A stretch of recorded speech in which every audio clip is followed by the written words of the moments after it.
Paano ko pakakawala ng puot? Ang malubay na sagot ay nakapapawi ng puot, ngunit ang mabigat na salita ay humihila ng galit. Ang paglinang ng magiliw na espiritu ay tutulong sa atin na pamahalaan ang ating galit. Ang galit ay humahantong sa kapitan, na humahantong sa puot.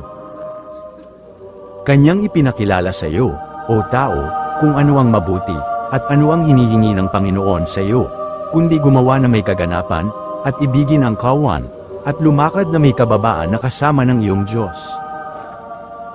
Ang awa at pagpapakumbaba ay makapangyarihang sandata laban sa puot. Ang lahat ng kapitan, at kagalitan, at pagkakaalit, at kadaldalan, at panglilibak, ay mang-aalis nawa sa inyo, pati ng lahat ng masasamang akala.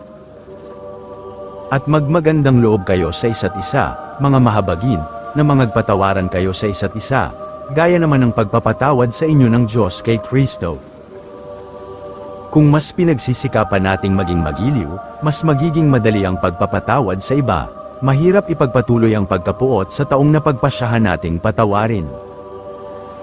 Kung sinasabi ng sinuman, ako'y umiibig sa Diyos, at napupuot sa kanyang kapatid, ay sinungaling, sapagkat ang hindi umiibig sa kanyang kapatid na kanyang nakita, ay paanong makaiibig siya sa Diyos na hindi niya nakita. Ang tunay na pag-aalaga sa ating pag-ibig sa Diyos ay magdaragdag sa ating pagmamahal sa iba, at ang pag-ibig na iyon ay mananaig sa puot.